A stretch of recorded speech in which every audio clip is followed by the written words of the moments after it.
Shalom, selamat pagi. So glad to be here. Sangat senang sekali ada di tempat ini bersama-sama dengan Anda. Terima kasih untuk Bapak Gembala, Pak Pendeta Rudi yang sudah memberikan kepercayaan dan juga kesempatan buat saya untuk menyampaikan kebenaran firman Tuhan kepada saudara. Sekalipun saya kenal beliau belum lama, tapi I feel begitu dekat saudara, terutama tadi saya cerita tentang Ibu Gembala saudara yang begitu friendly sekali. Thank you buat semuanya sambutannya. Pagi hari ini yuk sama-sama saya mengajak Anda untuk kita belajar sama-sama firman Tuhan. Bisa tolong PowerPoint saya. Dan saya mengajak Anda untuk kita sama-sama belajar ketika Roh Kudus berbicara dalam kehidupan saya tentang topik ini. Ketika saya bertanya, Tuhan, nanti ketika saya akan ada di RMK, apa yang Tuhan mau sampaikan? Tiba-tiba Roh Kudus memberikan firman ini dalam kehidupan saya. Judul khotbah pagi hari ini adalah aliran versus genangan. Yuk sama-sama katakan aliran versus genangan. Ya belum ya? Ya gak apa-apa.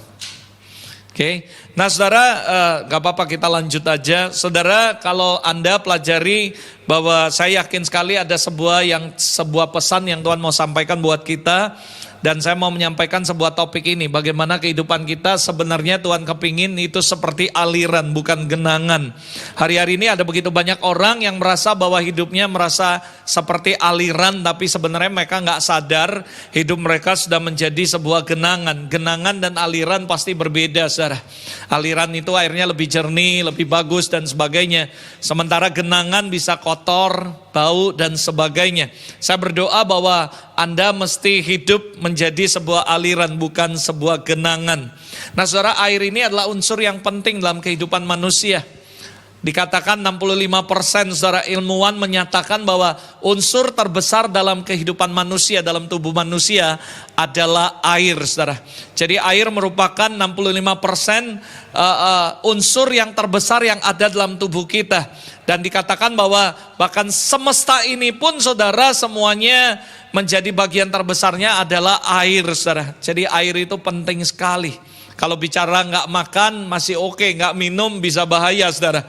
Nah saudara, tanpa air semua akan mati saudara. Bahkan air bukan cuma bisa menghilangkan dahaga, tapi saudara air itu juga dengan minum air kita nggak akan haus lagi dan kita akan mengalami kelegaan saudara. Nah saudara, sebaliknya kalau Anda kekurangan air maka tubuh kita akan mengalami yang pertama dehidrasi saudara. Ketika Anda nggak minum dengan baik atau kurang cairan, dehidrasi, dan setelah dehidrasi saudara akhirnya jadi lemas, terserang penyakit, bahkan kehilangan nyawa saudara. Jadi saya mau menyampaikan sebuah hal yang penting terlebih dahulu sebelum saya sampaikan firman Tuhan, bahwa kita butuh air saudara. Yang setuju katakan amin saudara. Dan air ini adalah unsur yang penting sekali. Nah saudara, maksudnya apa kok kalau kita kurang air lalu akhirnya kita jadi lemas, lalu kita mati dan semuanya. Jadi saya mau katakan bahwa hidup Anda dan saya sangat membutuhkan air tersebut saudara. Mungkin beberapa orang bertanya, maksudnya apa? Apa sih maksudnya saudara? Saya percaya bahwa kehidupan Anda bukan cuma butuh air, tapi hidup Anda akan mengalirkan aliran air kehidupan. Yang percaya katakan amin saudara. Saya percaya bahwa Tuhan kepingin hidup Anda dan saya mengalami air kehidupan, mengalami air hidup. Lalu setelah Anda nggak haus lagi, Anda nggak hidrasi, Anda nggak mati rohani. Ada begitu banyak orang ketika dia kekurangan air kehidupan, maka yang terjadi dehidrasi rohani. Setelah itu akhirnya kematian rohani saudara. Nah apa maksudnya? Saya percaya ada banyak orang ngomong, tapi pastor saya masih setia, gua masih di gereja, gua masih melayani, gua pokoknya setia kok. Dari RMK buka sampai sekarang gua masih ada di sini. Saudara, saya mau kasih tahu buat Anda bahwa setia itu benar, setia itu bagus. Tapi berapa banyak saudara yang setuju dengan saya, setiaan itu bagus, tapi kalau kesetiaan tanpa ketajaman, maka adalah hal yang sia-sia. Yang setuju katakan amin saudara. Ada begitu banyak orang Kristen berkata, gue masih setia kok, masih ke gereja, masih ibadah, gak pernah telat. Tapi mereka gak sadar bahwa hidup mereka udah bukan menjadi aliran, tapi menjadi genangan saudara. Saudara, kalau aliran Anda akan memberkati orang, menyegarkan orang. Setiap kita butuh air. dan air yang bersih. Ketika hidupmu jadi aliran, waktu kamu ngomong, waktu kamu menyampaikan firman, waktu kamu melayani, waktu kamu main musik, maka itu akan ada aliran air yang kehidupan mengalir. Sehingga orang gak kering rohani, orang gak dehidrasi, orang gak ngalami kematian rohani. Karena dalam kehidupan manusia, secara tubuh kita butuh air. Dan secara spiritual kita juga butuh ini, saudara. Makanya ketika Anda mengalami sebuah aliran kehidupan, maka Anda bukan cuma Anda nggak dehidrasi rohani, Anda tidak mengalami kematian rohani, tapi Anda juga memberikan kehidupan untuk orang lain. Sebaliknya, saudara, kalau saudara berkata, tapi gue masih setia kok. Setia aja nggak cukup, saudara. Kalau cuma setia nggak tajam, maka hidup kita sebagai genangan. Ada banyak orang cilakanya, mereka begitu bangga dengan kesetiaan mereka di gereja, tapi tanpa mereka sadari, sebenarnya mereka sedang burn out, saudara. Mereka sebenarnya dehidrasi, sebenarnya mereka kering. Saya tidak menghakimi, coba kita tanya secara jujur, kapan terakhir kali kamu mengalami hadirat Allah? Kapan terakhir kali ketika kamu berdoa, kamu berkata, Tuhan kau baik. Mungkin Anda sampai meneteskan air mata, mengalami the present dalam kehidupan Anda. Atau Anda datang ke gereja ya biasa aja. Pokoknya gua udah tahu lah, gak usah ke gereja juga gua udah tahu. Pokoknya ini lagi 2 lagu cepat, 1 lagu pelan, lalu worship. Nah ini Pak Pendetanya sedang naik mimbar. Nah habis ini khotbah 40 menit, 45 menit. Lalu habis itu selesai kolektor, doa berkat, udah pulang.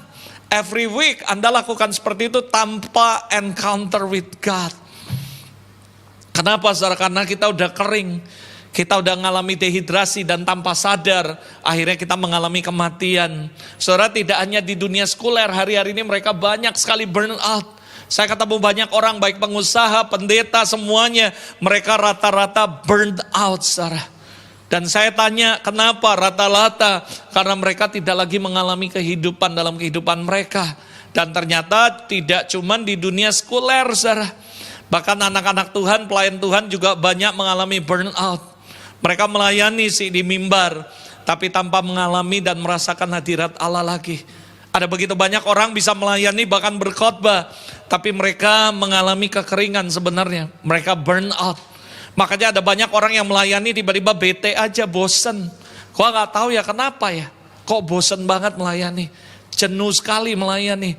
Karena mereka sebenarnya sudah menjadi genangan, bukan aliran, saudara. Saya berdoa supaya Anda dan saya bisa sama-sama terus untuk hidup dalam aliran, bukan genangan, saudara. Tanpa kita sadari ada begitu banyak hal-hal yang gak baik terjadi di gereja. Karena mereka merasa bahwa mereka masih setia, tapi mereka kehilangan ketajaman. Mereka kehilangan sebuah esensi. Saudara, saya mau kasih tahu ya, mau ibadah sebagus apapun gak ada guna kalau kita gak ketemu Tuhan. Buat saya ya, the best ibadah adalah satu, ketika kita mengalami Tuhan secara pribadi. Saya gak peduli mau khotbahnya model apapun, mau musiknya sebagus apapun, mau LED-nya bagus, mau sound systemnya bagus apapun. But kalau gak ada ngalami perjumpaan dengan Tuhan, sama aja sia-sia, saudara. Ada amin, saudara. Jadi saya berdoa supaya Anda dan saya bisa sama-sama tidak burn out. Hasil penelitian daripada Focus on Family ini mengejutkan sekali. Apa hasilnya, saudara? Dikatakan, saudara, yang pertama 80% dari para gembala, dan dari 80% itu 84% dari pasangan mereka mengalami depresi, frustasi dalam pelayanan, saudara. Apalagi masa-masa pandemik ini saya mendengar ada banyak sekali hamba Tuhan, mereka burn out. Mereka gak tahu mesti ngapain. Mereka nggak tahu keuangan mereka turun, keuangan mereka, kehadiran jemaat dan semuanya. Karena kondisi pandemik ini ada begitu banyak hamba Tuhan akhirnya burn out, saudara. Focus on the Family berkata 80% dari para gembala, dan di antara 80% itu ada 84 kurang lebih, saudara, mereka depresi, frustasi karena pelayanan. Yang kedua, ini mengerikan, survei mengatakan 1.500 gembala meninggalkan tugas mereka setiap bulan karena kegagalan moral. Ada yang karena moralnya hancur, karakter, burnout secara rohani, perselisihan dengan jemaat dan sebagainya, dan terjadi di seluruh dunia. Kurang lebih ada 1.500 gembala akhirnya meninggalkan pelayanan mereka. Mereka berkata, udahlah gua capek melayani. Kenapa? Karena mereka gak sadar hidup mereka sudah jadi genangan, saudara. Ingat, ketika kita kekurangan air, saudara, maka kita akan dehidrasi. Rohanian kita, spiritual kita akan mengalami kekeringan. Lalu setelah kering, akhirnya lama-lama kematian, saudara. Itu sebabnya saya berdoa pagi hari ini, supaya Anda bisa mengalami kembali aliran-aliran kehidupan dalam hidup Anda. Di luar negeri banyak, saudara, ini yang terjadi. Yang ketiga mengerikan, 3.000 sampai 4.000 gereja tutup setiap tahunnya, saudara. Dan ini terjadi, dan kita nggak bisa tutup mata. Pertanyaannya, why ini bisa terjadi? Karena rata-rata mereka kehilangan. Mereka udah nggak lagi hidup dalam aliran, tapi mereka jadi genangan, saudara. Yang lebih parah lagi, udah genangannya masih dikit lagi sisa genangan, saudara. Saudara jangan bangga dengan apa yang Tuhan buat dalam kehidupan saudara. Saudara mau dipakai Tuhan, wah dulu aku dipakai Tuhan 5 tahun lalu ya, wah gini-gini aku ngalami hadirat Allah. Wah tahun lalu aku bisa dibawa ngalami perjumpaan dengan Tuhan, ngalami kunjungan surga, whatever, saudara. But how now? Gimana dengan sekarang? Apakah Anda masih aliran atau sudah jadi genangan? Jangan bangga dengan apa yang Tuhan buat dalam kehidupan Anda di masa lalu. Karena saya percaya Tuhan ingin kita hidup dan melayani bukan dari genangan. Tapi saudara, Tuhan kepingin supaya kita hidup, saudara, tetap dari aliran kehidupan Tuhan. Amin, saudara. Pertanyaannya, dari mana pastor aliran itu? Dari mana aliran itu? Jelas sekali, saudara. Kalau saudara baca dalam Yohanes 14 ayat yang ke-14, saudara. Yohanes 14 ayat ke-14 dikatakan, tetapi barang siapa minum dari air yang akan kuberikan kepadanya, ia tidak akan haus lagi selamanya. Sebaliknya air yang kuberikan kepadanya akan menjadi mata air dalam dirinya, yang terus-menerus memancar sampai kepada kehidupan yang kekal. Anda tahu the story daripada perempuan ini. Dia ketemu Yesus, dia mau nimba air, lalu akhirnya Tuhan berkata, barang siapa minum dari air itu, maka yang terjadi dia nggak akan haus lagi. Yang kedua, dari kehidupannya akan mengalir aliran-aliran kehidupan, saudara. Saya percaya bahwa air itu sumbernya dari Yesus sendiri.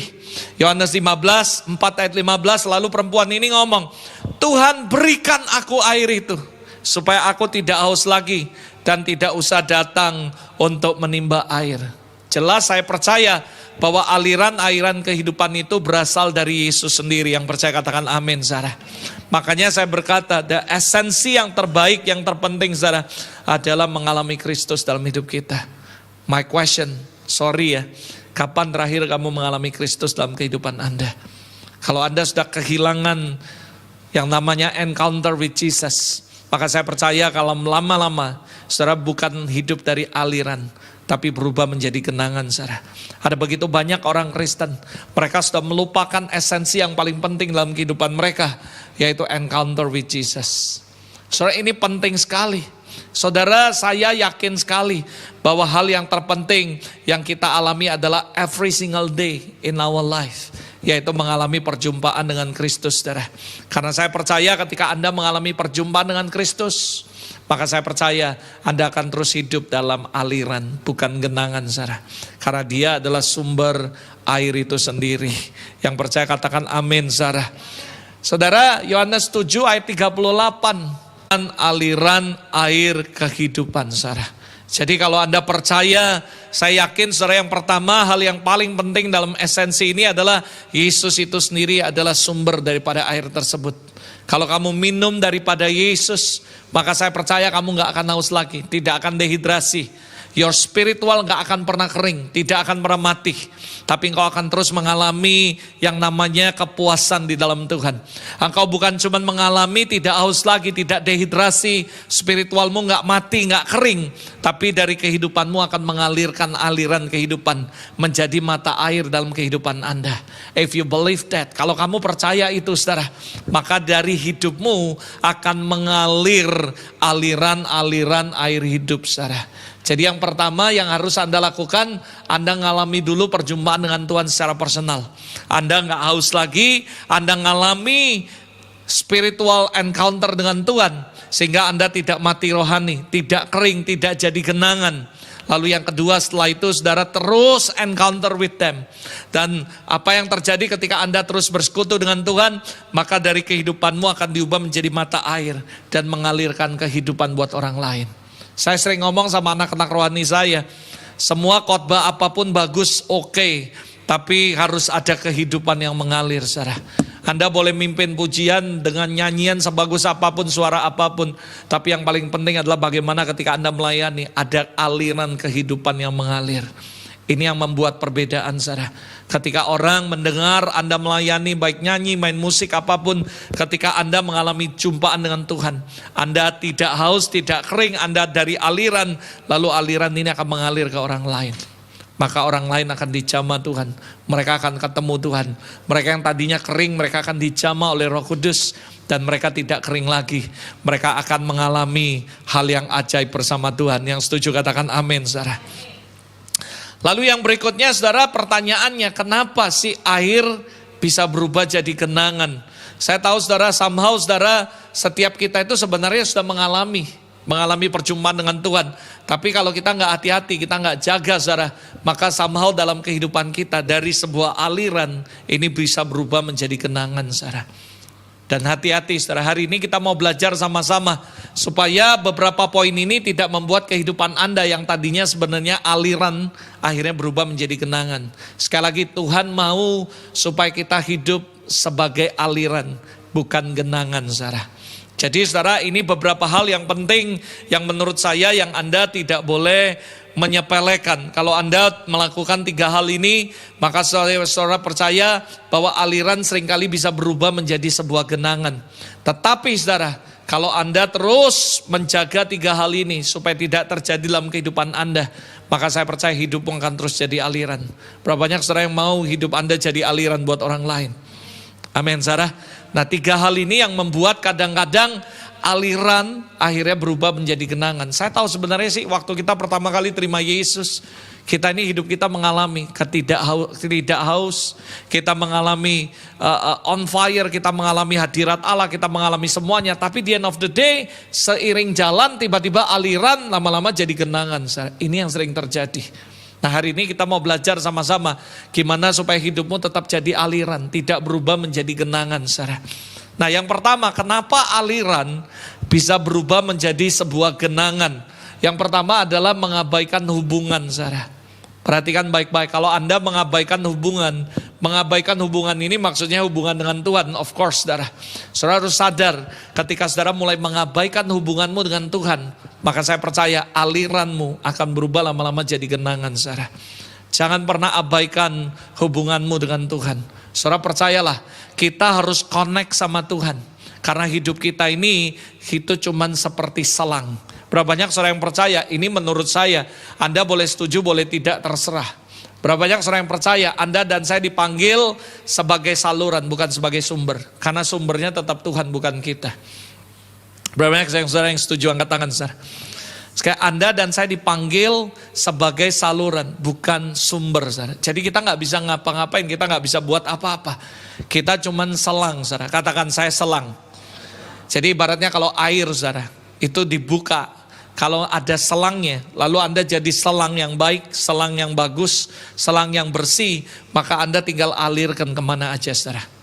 Jadi buat saya secara pribadi ada orang bertanya sama saya, Pastor, saya minta doain ini, dan sebagainya. Saya sih bukan gak mau doain, saya akan doain semuanya. Tapi saudara harus tahu bahwa harus sadar secara pribadi yang mendoakan bahwa kita ini dipanggil menjadi saluran, bukan sumber. Jadi kalau ada orang yang ngomong, sini saya doain biar sembuh. Saya sih ngomong, saya setuju, mungkin hal itu mereka gak berpikir bahwa mereka ini. Tapi mereka cuma berpikir bahwa mereka dikasih Tuhan karunia untuk mendoakan orang sakit, lalu orang sakit sembuh. It's okay sih buat saya. Tapi hati-hati, kita harus sadar bahwa kita dipanggil jadi cuman saluran, bukan sumber. Saudara, kami mengalami begitu banyak manifestasi supranatural. Saya masih ingat pertama kali ketika kami mengalami itu. Saudara, ada begitu banyak orang datang lalu berkata, Pastor Robert, I'm ready for supranatural. Tolong, biarlah itu dikasih dalam kehidupan kami. Saya ngomong sama mereka, sorry, I cannot bring even one. Dan saya gak bisa kasih kamu. Kenapa? Saya sadar bahwa Robert, ingat ya, kamu tuh cuma saluran, sumbernya tetap Tuhan. Jadi saya yakin kalau hatimu, klepnya terbuka dan kamu berkata, Tuhan, I wanna be a blessing buat orang lain. Nanti tiba-tiba Tuhan ngomong aja. Ada orang datang sama saya bilang gini, Pastor, tolong dong ngebuatin saya. Saya bukan gak mau, saudara. Saya pelayanan di Korea. Sudah doain orang, ribuan orang. Habis itu selesai, gembalanya ajak saya ke kantor. Lalu habis itu tolong doain beberapa pengurus, sampein apa yang menjadi pesan Tuhan buat mereka. Lalu saya doain. Saya nggak kaget saudara, begitu saya keluar, itu ngantri panjang ratusan orang. Anak saya bilang, mateng Dad, ada ratusan orang, kita nggak pulang ini. Sampai akhirnya pulang tengah malam. Saya nggak ada masalah dengan itu. Tapi saya mau jelasin sama mereka, kalau Tuhan nggak kasih sesuatu untuk disampaikan, apa yang mau saya sampaikan? Saya nggak mau buat-buat atau lu buat, saudara. Nubuatan itu berasal dari Tuhan. Saya yakin satu, kalau hati saya terbuka, misalnya saya tiba-tiba nih, oh iya Tuhan ada pesan buat ibu, saya akan sampaikan. Kalau nggak ada, saya ngomong nggak ada. Kenapa saya mesti malu? Karena buat saya yakin bahwa saya ini saluran, bukan sumber. Ada banyak orang, maaf ya, saya mungkin pelayanannya agak sedikit beda. Ada orang sakit nih saudara, oh doa-doa. Saya berkata, loh yang nyembuhin Tuhan bukan saya. Saya ini sadar, Robert kamu cuma selang, sumbernya Tuhan. Sama saya khotbah, saya nggak tahu. Bahkan kalau saya khotbah saya simpel saudara. Di laptop saya ada ratusan, lebih dari 500 khotbah. Tapi saya nggak pernah mau khotbah apa yang saya mau. Karena saya tahu berkhotbah bukan dari apa yang kita mau, tapi apa yang Tuhan mau. Berkhotbah bukan dari apa yang kita bisa. Karena saya yakin Tuhan, gue cuman selang. Selama Anda jadi selang, hidupmu benar, Anda ngomong, Tuhan aku ini cuman selang, jaga kebersihanmu, jaga kemurnian hatimu. Saya percaya kapanpun bisa. Tiba-tiba airnya Tuhan mau sirup warna merah, ya kita tinggal tusuk aja selang, kita ngalirin, kita kasih mereka. Saya nggak bisa kalau Anda berkata, gue pengen airnya sirup. Lah kalau yang sumbernya nggak ngasih sirup, kita nggak bisa. We cannot create miracle. Catat itu baik-baik. I cannot create miracle. Aku gak bisa buat mujizat, aku gak bisa buat apa, karena saya sadar bahwa saya cuman saluran. Tapi kalau gitu Pastor Robert, kalau gitu gak suka lah sama Pastor Robert, gak apa-apa buat saya. Karena saya sadar saya cuman selang saudara. Tapi kalau Anda bertanya apakah Tuhan bekerja dalam hidup kita. Selama kita jadi selang, selangnya benar, justru Tuhan akan buat lebih dahsyat dari apa yang kita ekspektasikan. Lebih dari apa yang kita doakan. Saya tidak promosi sih, saya bukan jualan. Tapi 2 tahun terakhir Tuhan suruh saya sabatikal, lalu akhirnya saya nulis buku, ada 2 buku. Tadi saya sudah kasih Pak Rudi, kalau nanti Anda kepingin bukunya, Anda bisa ambil di bawah saudara. Nah di buku ini saya tulis The Journey of Light dalam hidup saya. Bagaimana kita mengalami manifestation yang luar biasa dari Allah. Tapi saudara, ada orang yang mengagetkan saya. Beberapa tahun terakhir saudara diundang karena orang kepingin supaya dapat impartasi ini. Saya ngomong, I cannot bring. Di situ kami mengalami manifestation, gold dust, diamond, semua segala macam, minyak, apapun macam-macam lah. Orang lihat dengan mata kepala mereka bagaimana Tuhan bekerja secara ajaib, hal-hal yang gak mungkin saudara. Saya gak bisa cerita semuanya. Saya berdoa supaya Anda jangan kejar itu semua. Saya mau kasih tahu, waktu saya conference di luar negeri saudara, saya salah satu pembicara di sana. Ada conference internasional yang datang dari begitu banyak negara-negara.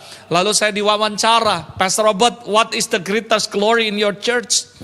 Dalam conference itu saya diwawancara, lalu saya ngomong, the greatest glory in our church is not diamond, is not gold dust, is not everything. Dan dia kaget. Dan dia ngomong, wah berarti ada yang lebih dahsyat lagi, apa ini? Saya cuma bilang, the greatest glory is himself. Dan dia kaget, dia bingung. Justru saya yang bingung. Kenapa saya yang bingung? Karena saya tahu saudara, the greatest glory is Jesus, bukan yang lain. Tapi orang lain gak mau kejar Tuhan. Mereka maunya hal-hal yang manifestation dari supranatural. Di buku itu saya tulis, saya ngomong, jangan kejar manifestasinya, tapi kejarlah si pembuat manifestasi itu. Saya bukan sumber. Ini bukan masalah rendah hati atau enggak, benar. I cannot anything, I cannot do anything. Tuhan bilang di luar aku kamu gak bisa buat apa-apa. Aku gak bisa doain kamu sakit sembuh. Tapi saya percaya kalau Tuhan, yang penting saya jadi saluran yang benar, saluran yang bersih, tiba-tiba ngalir aja kesembuhan. Tiba-tiba ngalir aja mujizat, ngalir aja sesuatu yang ajaib. Bahkan terakhir-terakhir orang di Zoom, tiba-tiba mereka disembuhkan Tuhan, mereka cerita dan sebagainya. Terakhir baru-baru ini ada orang yang ikut Zoom, lalu saya doa buat mereka, dia bilang saya kena AIDS, HIV dan sebagainya. Lalu saya bilang oke, setelah saya doain saya bilang besok you cek aja. Dia cek ke dokter, dokternya bingung, dia bingung karena virusnya hilang semua. Saya bilang I cannot do that. Saya sadar bahwa saya cuma saluran. Tiba-tiba saya pelayanan ke Batam. Tiba-tiba waktu KKR, lalu saya doa, lalu tiba-tiba Roh Kudus berkata, nah altar call sekarang. Saya altar call, tiba-tiba banyak yang datang. Saya nggak tahu dari sekian ratus orang siapa yang butuh. Saya cuma bilang, Tuhan aku saluran. Apa yang mesti aku lakukan? Lalu Roh Kudus ngomong jelas sekali, dan dia kasih penglihatan ada seorang malaikat. Saya tulis di buku itu, saudara bisa nanti cek di buku itu, di halaman berapa saya lupa. Saya kasih testimoni. Lalu tiba-tiba saya lihat malaikat. Dia bawa jantung, saudara, masih dup gitu, ada darah-darah, dia pegang. Lalu saya cuma ngomong, nah saya saluran. Saya ngomong, saya nggak tahu ini untuk siapa, tapi ada orang yang membutuhkan jantung baru. Kalau Anda orangnya angkat tangan. Lalu saya berdoa, malaikat kasih dia jantung yang baru. And then singkat cerita, saya nggak tahu karena ini jantung kan mesti dicek ke dokter baru bisa tahu.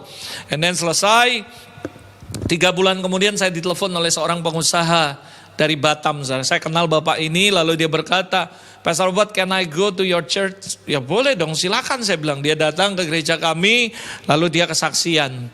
Dan saya kaget waktu dia kesaksian, dia bawa semua laporan lab yang komplit. Dia bilang, do you remember 3 bulan yang lalu kamu KKR di kota kami? Lalu kamu bilang waktu altar call ada orang yang butuh jantung baru. Dan kamu lihat ada malaikat bawa jantung itu. Lalu habis itu kamu lepaskan, dan aku terima. Saya sebenarnya harusnya di bypass jantung saya. Tapi saya nggak bisa ngomong, kenapa? Karena saya cuma dengan iman, Tuhan terima kasih. Lalu singkat cerita 3 bulan kemudian, sebelum 3 bulan dia check up, saudara. Waktu dia check up dokternya bilang, kamu sudah bypass kemana? Kok jantungmu sehat, tidak ada apa-apa lagi. Kamu dari Singapura atau dari mana katanya? Dia bilang enggak kemana-mana. Nah dari situ hasilnya dia bawa ke Palembang dan dia menceritakan testimoni dia, saudara. Nah saya yakin kita cuma saluran. Dan Tuhan punya banyak cara, jangan pakai cara kita. Tapi kita pakai cara Tuhan, yang setuju katakan amin. Saya pernah khotbah di Jakarta, ini aneh. Waktu lagi khotbah, tiba-tiba in the middle my preaching Tuhan bilang stop khotbah. Lalu saya bilang ya udah stop, ngapain Tuhan? Tuhan ngomong altar call. Saya panggil mereka altar call. Ada begitu banyak ratusan orang. Saya mau doain nih ke mereka. Tuhan ngomong, siapa suruh kamu doa? Jadi ngapain Tuhan dipanggil? Ya pokoknya altar call. Ya udah saya diam aja. Somehow saya diam aja. Lalu orang bilang ini pendeta pasti nggak bisa khotbah. Di tengah jalan pendeta khotbah lalu stop itu, saudara. Saya nggak peduli, saudara. Karena saya tahu bahwa hidup saya saluran. Saya bukan sumber. I cannot do anything without Jesus. Kalau Anda mau menjadi aliran kehidupan dan mengalirkan kehidupan untuk orang lain, ini prinsip yang pertama. Anda nggak boleh ngabaikan hubungan dengan Tuhan. Karena detik Anda putus hubungan dengan Tuhan, you bukan saluran dan you bukan sumber lagi, saudara. Tapi kalau kamu yakin, gua ini cuma dipanggil saluran, gua nggak bisa. Dan aku butuh Tuhan. Always connect with God. Anytime Tuhan bisa suruh kamu buat apapun. Nah saya lanjutin, saudara. Itu juga saya ada tulis testimoni di buku saya. Lalu singkat cerita, ini hal yang gak pernah saya alami sebelumnya. Belum pernah selama ini. Dan Tuhan cuma ngomong suruh mereka ketawa. Ketawa? Saya gak doain. Nah ibu aja bingung. Ibu sudah wakil, ibu kebala loh, itu aja bingung, apalagi jemaat yang awam. Saya bilang ini pendeta sesat. Ini pendeta aneh. Saya cuma ngomong ya udah ketawa. Saya bilang Tuhan yang benar nih Tuhan. Tuhan bilang iya suruh mereka ketawa. Katanya saluran. Oh iya. Ya udah saya ngomong ketawa. Itu saya lihat encim-encim ya. Mereka liatin saya kayak liatin bengong. Maksudnya ini pendeta gila, stres atau apa gitu. Uang kita ini datang minta minimal lah. Kamu ucek-ucek kepala gua, tiup-tiup atau kasih minyak. Bukankah itu yang terjadi sama Naaman? Ketika disuruh, kamu nyebur ke sungai Yordan 7 kali. Dia marah, saudara. Dia bilang, saya pikir dia akan ngomong sesuatu, dia akan nganu kepala saya, doain dan sebagainya. Tapi cuman dicelup, suruh berendam di sungai Yordan. Apakah di tempatku kurang sungai sampai harus berendam di sini? Saudara, kita harus ingat, kita saluran. Jadi kalau kita saluran, kita pipa, kita nggak boleh banyak tingkah, saudara. Kita cuman ikuti his instruction. Ada amin, saudara. Ya udah waktu saya suruh ketawa, saya lihat sih muka mereka aneh semua. Dan saya agak kesal, saya bilang Tuhan, nah kan, kok pasti pulang ini diomongin orang. Pasti nih gak bener nih. Tapi akhirnya Tuhan kasih penghiburan, dia kasih ayat. Saya bilang ini, dengar ya, mungkin kalian ketawai saya sekarang. Tapi Tuhan kasih beberapa pengertian. Yang pertama, tahu gak saudara, Tuhan bilang, sukacita Tuhan adalah kekuatan kita. Anda yang sakit gak bisa bangun, pakai kursi roda kan butuh kekuatan. Tahu nggak, kamu sadar nggak, kalau sukacita itu kekuatanmu? Baru mereka agak, oh gitu. Yang kedua Tuhan kasih lagi, kalau kalian sakit makan apa? Obat. Tahukah kamu, Alkitab berkata, hati yang gembira adalah obat. Berapa banyak kamu yang sakit dan butuh obat, Tuhan mau kasih obat yang supranatural. Jadi kemana? Ketawa. Lalu mereka baru sadar, oh sudah dikasih ayat baru, oh ada ayatnya gitu. Baru mereka ketawa, saudara. Mereka ketawa lama, saudara, 30 menit lebih. Setelah itu ya, saya ngomong, oke, semua yang sakit dicek. Itu yang lumpuh, yang di kursi roda, mereka lari, mereka lompat. Orang yang sakit, mereka cek semuanya. Rata-rata mereka disembuhkan Tuhan, saudara. Apakah saya bisa ngomong, karena saya sumber, saya ini ada urapan kesembuhan. Sorry ya, mungkin ada beberapa orang berpikir gitu, tapi saya nggak berpikir gitu. Saya sama seperti Anda, orang biasa. Kita semua sama, kita cuman selang. Kasih tahu yang lain, kita cuman selang.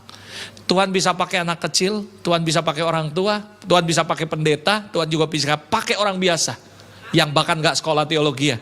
Selama kamu jadi selang yang benar, dan dia mau memberkati orang itu, dia bisa pakai siapapun. Asal selangnya benar, saudara. Come on. Bukan cuma pendeta yang bisa doain orang. Saya pendeta doain orang sakit, orang sembuh. Saya gak bisa bangga berkata, wah gua ini punya urapan kesembuhan. Setiap orang yang gua sembuh, gua doain pasti sembuh. Wah itu bahaya, saudara. Kita udah jadi sumber, bukan lagi saluran. Sekali lagi, I cannot do that. Saya gak bisa buat itu. Wah Pastor Robert lagi merendahkan diri. Enggak, saya kasih kebenaran buat saudara. Kalau saudara jadi selang yang benar, saudara bisa ngalirin apapun kehidupan buat orang. Jadi pastor ini rahasia ini, pastor kasih tahu nanti saingan. Enggak, saya berdoa supaya Anda tiba-tiba doain orang sakit sembuh, doain ini semuanya. Selama Anda jadi saluran yang benar dan tidak mengabaikan hubungan, kamu akan hidup dari aliran. Dan kamu akan bukan cuma doa kamu, tapi kamu bisa mengalirkan kehidupan untuk orang lain, saudara. Berapa banyak saudara yang setuju, katakan amin. Saya punya many testimony, saudara bisa baca di buku itu, nanti ada banyak sekali kesaksian-kesaksian yang supranatural terjadi. Tapi saya tetap sadar, saya berkata, iya Tuhan saya sadar bahwa saya cuman saluran. Saya selalu ngomong, Robert ingat tahu diri, you cannot do that. Kau gak bisa nyembuhin orang, kamu gak bisa doain orang lalu tiba-tiba orang yang lemah langsung dikuatkan, orang yang lempem lalu on fire, gak bisa. Kaya cuman ngomong, cuman jadi selang. Tugas saya cuman satu, bersihin selang itu terus, motivasi yang murni, hati yang bersih. Selama kita jadi selang yang benar, kapanpun Tuhan mau bekerja, Tuhan bisa pakai selang itu. Tapi kalau selangnya kotor, Tuhan ganti selang yang lain, saudara. Karena dia mau mengalirkan kehidupan untuk banyak orang. Selama kita jadi selang yang benar, dia akan selalu pakai hidup Anda, saudara. Jadi ayo saudara, ini penting. Walaupun waktu Anda ngomong gini, Tuhan ngomong sama saya, kamu mau nyenengi manusia atau nyenengi Tuhan? Are you people pleaser or God pleaser? Galatia 1 ayat 10. Jadi bagaimana sekarang? Dikatakan saudara. Jadi bagaimana sekarang? Adakah aku cari kesukaan manusia atau kesukaan Allah? Coba cari perkenanan manusia atau perkenanan Tuhan. Kalau aku cari perkenanan manusia, bukan nambah Kristus. Kok Tuhan gimana nanti Tuhan? Saya juga pernah cerita, suatu hari saya pelayanan di Bogor. Gak banyak sih, tiba-tiba Tuhan ngomong lagi, nah altar call, saya altar call. Lalu habis itu saya mau doain orang, Tuhan bilang nanti sabar, tunggu. Ya saya tunggu, Tuhan kamu mau ngapain? Tuhan ngomong, bawa Alkitab, kasih orang itu baca. Saya kasih dia baca. Pak tolong baca Alkitab. Semua orang bingung, saudara. Tiba-tiba dia baca, bacanya pelan-pelan. Tapi dia baca, lalu orang tepuk tangan. Lalu saya bingung, kenapa kok baca Alkitab tepuk tangan? Saya tanya WL-nya, kenapa ini kok tepuk tangan baca Alkitab? Dia bilang, pastor gak tahu? Enggak, orang itu buta, pastor. Hah, saya bilang, kalau Tuhan ngomong, orang itu buta, ambil Alkitab kasih dia baca, saya gak akan lakukan itu. Karena saya gak punya iman kayak gitu. Tapi selama kita jadi saluran, percayalah, tanpa kita sadari ya, kita sudah mengalirkan kehidupan buat banyak orang. Berapa banyak saudara ngerti dan mau jadi saluran, angkat tangan saudara. Ayo jadi selang. Saya gak akan berani ngomong, saya punya urapan ini. Walaupun ada orang ngomong, ya maksudnya gak gitu. Ya iya sih, cuman saya sadar satu, bahwa Tuhan saya cuman selang. Tanpa Engkau, we are nothing. Jadi saudara, ayo sama-sama. Jangan abaikan hubungan. Karena kalau kamu connect dengan Tuhan, jedret ya. Contoh nih lampu nih semua. Kalau dia connect sama sumbernya, ketika gelap dicetek, hidup lampu terang, saudara. Tapi kalau dia nggak connect dengan sumber lampunya, mau dipasang lampu semahal apapun, nggak akan ada fungsinya, saudara. Sama dengan hidup kita. Jangan abaikan hubungan dengan Tuhan. Ingat saudara, kesibukan akan membuat kita mengabaikan hubungan pribadi kita dengan Tuhan. Banyak orang tuh mereka bukan melakukan hal yang dosa sehingga mereka jadikan genangan dari aliran. Mereka cuma terlalu sibuk dengan urusan masing-masing. Sehingga karena kesibukan mereka akhirnya mengabaikan hubungan pribadi dengan Tuhan, saudara. Ingat, ini strategi iblis, saudara. Kalau iblis gak bisa buat kita menjadi sangat buruk, dia cukup buat Anda sangat sibuk, maka Anda akan jadi buruk, saudara. Listen, hati-hati, saudara. Dia gak perlu jatuhin Anda dengan hal-hal yang hancur. Cukup dia buat Anda jadi sangat sibuk, maka kamu akan jadi sangat buruk, saudara. Mengabaikan hubungan akan membuat Anda disconnect, akan membuat Anda terputus dengan aliran itu. Sehingga Anda gak lagi mengalirkan aliran kehidupan, tapi dari aliran berubah menjadi genangan, saudara. Jangan sibuk sendiri. Ada sebuah ayat yang menjadi perenungan saya, Lukas 5 ayat 15-16. Ketika saya baca ini, saya merenung dan menjadi sebuah reflection dalam hidup saya. Ini lucu, saudara. Ini harusnya Anda renungkan.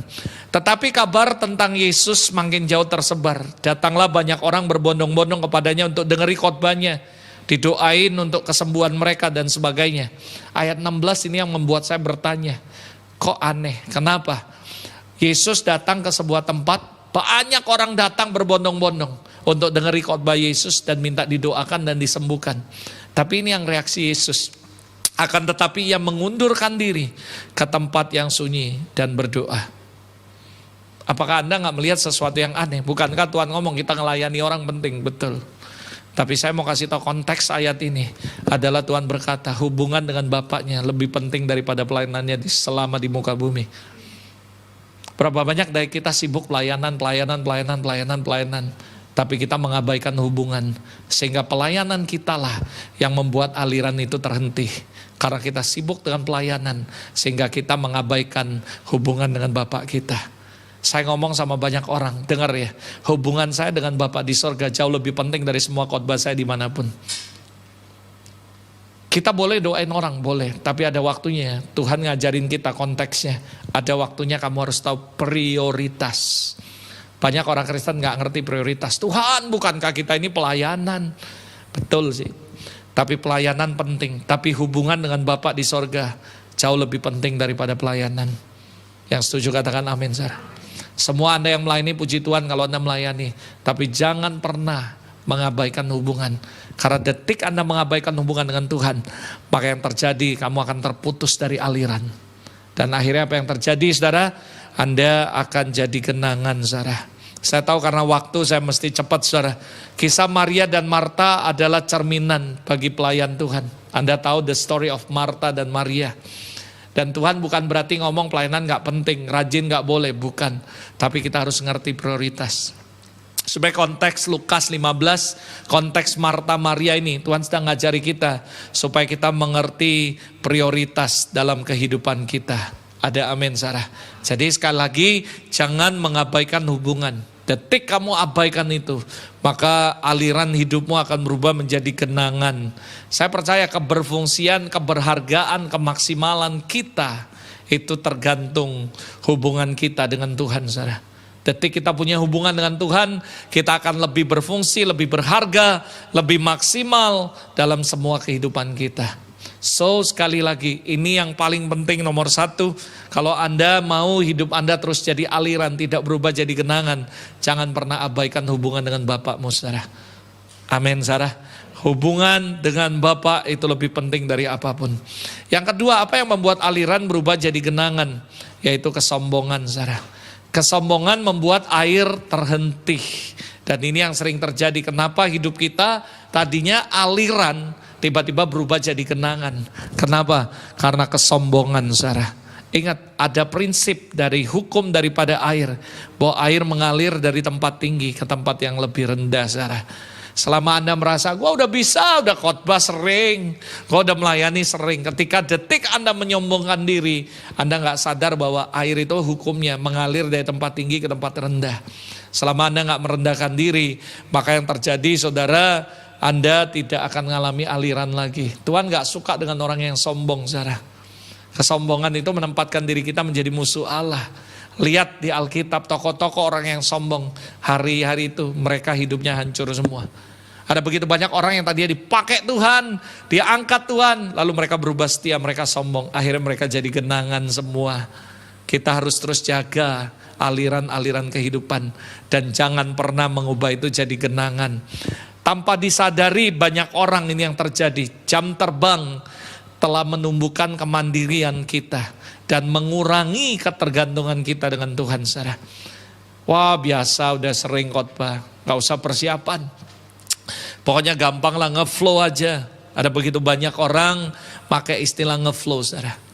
Saya even khotbah di sini, khotbah dimanapun saya berkata, Tuhan tanpa Engkau aku gak bisa, aku butuh Engkau. Aku cuman selang. Aku udah siapin materinya, aku sudah tahu kamu mau ngomong apa. Tapi Tuhan aku gak peduli, aku cuma tahu satu. Aku mau tetap mengalirkan kehidupan untuk orang lain. I cannot do without you. Aku butuh Engkau Roh Kudus. Seringkali ini yang terjadi. Karena tanpa disadari, karena jam terbang. Akhirnya menumbuhkan kemandirian dan akhirnya mengurangi ketergantungan kita dengan Tuhan, saudara. Nah, buat saya parameter ketergantungan kita adalah tergantung kehidupan doa kita dengan Tuhan.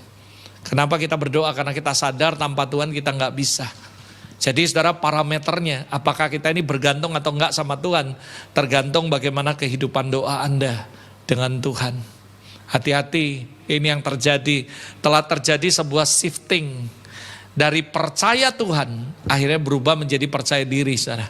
Dari mengandalkan Tuhan akhirnya mengandalkan pengalaman, saudara. Hati-hati, saudara. Kesombongan akan membuat aliran terputus. Akhirnya hidupmu menjadi kenangan, bukan aliran, saudara. Hakim-Hakim 16 ayat 20 mengajarkan kita belajar the story of Simpson, saudara. Apa yang terjadi dengan beliau? Dia berkata, lalu berserulah perempuan itu, orang Filistin menyergap engkau. Maka terjagalah ia dari tidurnya, katanya seperti yang sudah-sudah. Katakan seperti yang sudah-sudah. Dia ngomong seperti yang sudah-sudah aku bisa lepas. Tapi tanpa dia sadar, dia ketahui bahwa sebenarnya Tuhan sudah meninggalkan dia. Tanpa dia sadari, dia bilang, gue udah pengalaman, udah biasa. Seperti yang sudah-sudah, cuman khotbah, cuman mimpin pujian, cuman main musik. Oh, seperti yang sudah-sudah. Tapi tanpa mereka sadar, Tuhan sudah meninggalkan mereka. Hidup mereka sudah tidak lagi menjadi aliran, tapi sudah berubah jadi kenangan tanpa mereka sadari. Mereka bilang melayani, oke, udah seperti biasa. Tapi tanpa sadar mereka sudah ditinggalkan Tuhan. The story of Simpson mengajarkan kita gak boleh jadi orang yang sombong, saudara. Saya sampai hari ini dimanapun saya melayani, kapanpun saya berkata, Tuhan I cannot do without you. Aku butuh Engkau. Karena kalau nggak ada Tuhan, semuanya sia-sia. Yang poin yang terakhir adalah kecemaran hati, saudara. Kecemaran hati ini akan membuat aliran berubah menjadi kenangan, saudara. Saya berdoa supaya Anda dan saya tidak menjadi kering, saudara. 2 Petrus 2 ayat 17. Mengerikan, ada sebuah ayat dikatakan guru palsu adalah seperti mata air yang kering, saudara. Apa itu guru palsu? Saya nggak mau jadi pengkhotbah menjadi guru palsu dan sebagainya. Makanya saya katakan, saudara, dalam mengajar, dalam khotbah, dalam apapun, kita harus membawa orang lain untuk bergantung sama Tuhan, bukan bergantung sama kita, saudara. Kalau detik mereka bergantung sama kita, mengandalkan kita, berarti kita salah ngajar. Kita harus ngajar kebenaran.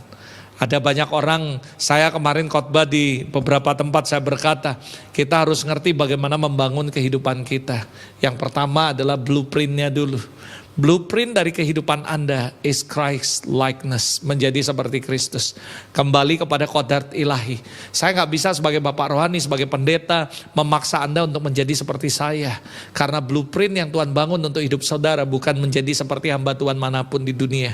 Sekalipun Anda hormati mereka bagus, tapi Anda ditetapkan Tuhan bukan menjadi seperti mereka. tapi menjadi seperti Kristus. Ada amin, saudara. Ketika kamu mau menjadi seperti siapapun yang kamu kagumi, maka somehow, saudara, itu akan jadi kering, saudara. Tapi kita harus jadi seperti Kristus, karena our calling is to become like Him, saudara. Ada amin, saudara. Saya berdoa supaya Anda tidak mengabaikan, Anda juga tidak sombong, Anda tidak tercemar, sehingga saudara Anda terus bisa hidup menjadi aliran, bukan genangan. Pertanyaannya, mengapa mata air kok bisa kering? Amsal 4 ayat 23 jelas sekali berkata, jagalah hati dalam segala kewaspadaan, karena dari situ terpancar kehidupan. Hati-hati supaya jangan hatimu cemar, saudara. Ada begitu banyak orang tidak menyadari bahwa hatinya cemar. Yang lebih parah lagi, banyak pelayan Tuhan hari ini lagi amsyong, saudara. Ngalami kepahitan, luka dalam. Pahit sama pendeta, pahit sama orang tua, pahit sama orang lain. Tanpa mereka sadari hati mereka tercemar. Akhirnya dari sebuah aliran berubah menjadi genangan, saudara. Saya berdoa supaya Anda bisa jaga hatimu dalam segala kewaspadaan. Karena dari situlah terpancar kehidupan, saudara. What is the solution, Pastor? Lalu solusinya apa? Supaya kita keluar dari kepahitan, saudara. Solusinya sederhana sekali. Saudara harus mengerti, memahami bahwa apapun yang terjadi, proses yang gak enak, bahkan yang mengecewakan engkau adalah proses pembelajaran Tuhan, saudara. Kepahitan terjadi karena Anda mengalami kebodohan rohani, yaitu gagal memahami pembelajaran Tuhan dalam kehidupan saudara. Berapa banyak saudara yang berdoa, Tuhan kasih aku kesabaran. Bukan berarti waktu Anda doa tiba-tiba ada huruf S turun, lalu Anda tangkap, lalu ada huruf A, huruf R, huruf B, A. Detik Anda minta berdoa untuk sabar, percayalah akan ada banyak orang ngeseli, saudara, supaya saya belajar bisa jadi sabar, saudara. Kalau Anda berkata, Tuhan aku mau jadi seperti Tuhan Yesus, oh Lord change my heart to be like you. Saudara, saya mau kasih tahu Anda akan diproses seperti Kristus disalib, saudara, supaya Anda mengerti bagaimana menjadi Kristus. Galatia 3:10 berkata, persekutuan dalam penderitaan membuat Anda menjadi serupa dengan Kristus, saudara. Banyak orang maunya cuma apa? Yang ku kendaki kuasa mengenal Dia, kuasa kebangkitannya. Doain orang sakit sembuh, doain orang mati sembuh, tapi nggak ada yang mau disalib kayak Yesus, saudara. Saya mau beritahu buat Anda, kepahitan terjadi karena kebodohan kita sendiri, karena kita gagal memahami pembelajaran Tuhan dalam kehidupan. Dan saudara, jebakan para leader, bapak, pendeta, mereka nggak sadar berupaya membentuk orang lain, tapi lupa bahwa mereka juga sedang dibentuk lewat orang-orang yang mereka pimpin, saudara. Kita mau bentuk hidup orang, mau ngajarin orang, tapi kita nggak sadar Tuhan juga ngajari kita melalui orang yang kita ajar, saudara. Jadi saudara, kenapa kita mesti pahit sama mereka? Ya nggak perlu pahit, karena kita bodoh, kebodohan rohani, karena kita gagal memahami pembelajaran Tuhan. So jangan kepahitan. Banyak saudara yang percaya kalau saudara disakiti orang, saudara dihianati orang, saudara diomongin orang, digosipin orang, itu yang terbaik buat Anda. Karena belajar untuk menjadi seperti Kristus. Anda nggak akan ngerti apa itu pengampunan kalau Anda nggak disakiti orang lalu Anda mengampuni. Anda baru ngerti apa itu pengampunan yang sebenarnya, saudara. Anda nggak akan ngerti apa itu dikecewakan lalu Anda melupakan semuanya dan memberikan kesempatan untuk orang lain, kecuali Anda ngalaminya. Jadi sekali lagi saudara, yuk kita harus belajar lihat semua luka dalam konteks penggenapan rencana Allah. Saya bisa undang pemain musik maju ke depan beberapa slide lagi lalu saya tutup, saudara. Saudara, saya percaya, saudara, menurut saya, Anda boleh setuju boleh tidak, saudara. Bicara mengenai penjahat pahlawan itu cuma masalah perspektif dan waktu, saudara. Buat saya secara pribadi, orang yang dahulu kamu anggap penjahat, jahat kamu jahat banget, merusak hidup saya dan sebagainya, ngancuri hidup saya. Percayalah, penjahat pahlawan itu cuma masalah waktu dan perspektif. One day orang yang kamu anggap penjahat, suatu hari Anda akan melihat mereka sebagai pahlawan dalam kehidupan Anda, saudara. Berapa banyak saudara tahu cerita Yusuf, saudara? Saya yakin semua tahu sih cerita Yusuf. Kejadian 45 ayat 5, ayat 7, ayat 8. Dikatakan ayat 5, tetapi sekarang janganlah bersusah hati, sebab bersusah hati jangan menyesali diri karena kamu menjual aku ke sini. Sebab untuk memelihara kehidupan lah Allah menyuruh aku mendahului kamu. Karena Allah telah menyuruh aku mendahului kamu. Lompat ayat 8 dikatakan, bukanlah kamu yang menyuruh aku ke sini, tetapi Allah. Dialah yang telah menempatkan aku sebagai bapa bagi Firaun, saudara. Lalu ayat 20 lompat dikatakan, memang kamu telah mereka-reka yang jahat terhadap aku, tapi Allah telah mereka-reka untuk kebaikan. Buat saya penjahat itu pahlawan, itu cuma perspektif dan waktu. One day Anda akan ngerti belajar pembelajaran Tuhan. Orang yang Anda anggap jahat dalam hidup Anda, dan itu akan jadi pahlawan atas hidup Anda. Kalau Yusuf gak dijual oleh kakak-kakaknya, dia gak akan nyampe ke Mesir. Kalau Yusuf gak difitnah oleh Potifar istrinya, sehingga dia masuk penjara, dia gak akan ketemu dengan juru roti dan juru minum. Kalau dia gak dihianati oleh mereka, dia gak ketemu dengan Firaun.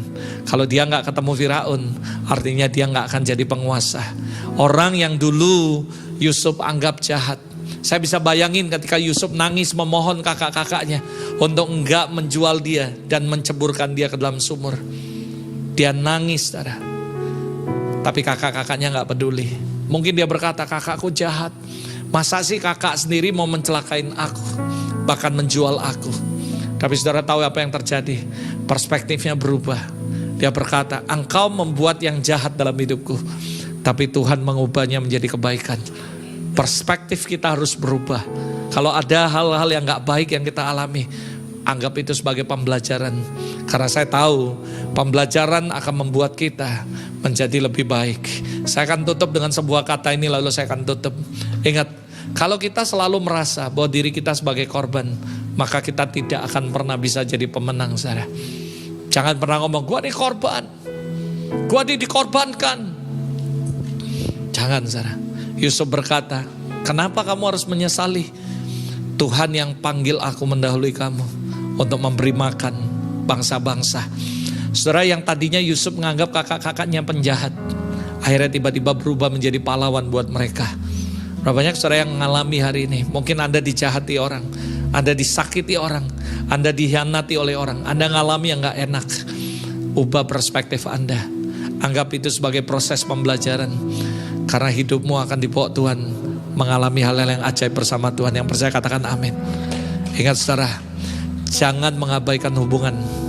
Ingat saudara, jangan jadi sombong.